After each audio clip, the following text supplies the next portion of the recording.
Hi, my name is Patrick, and this is Prep Mindful, your daily video practice in mindful test prep. Coming at you today with a few thoughts on process.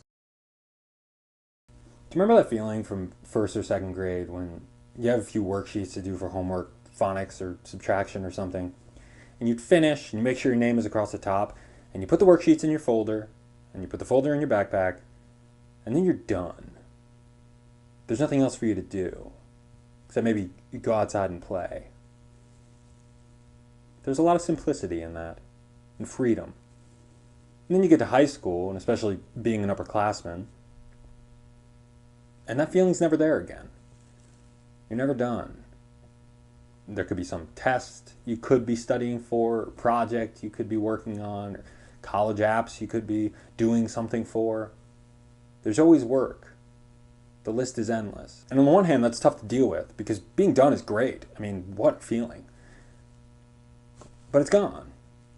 And it's not coming back. You know, this is the time of year when a lot of people are working on their taxes, and they'll finish up with that in a month or two, or maybe right down to the deadline. But by the time they finish, the next year is already a few months in, and the cycle has begun again.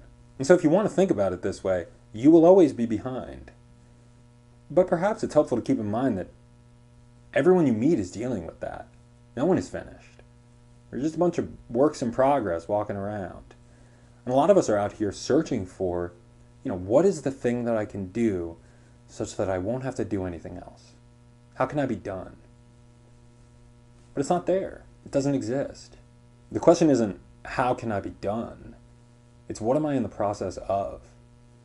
Am I in the process of becoming stronger, sharper, clearer, kinder, more generous?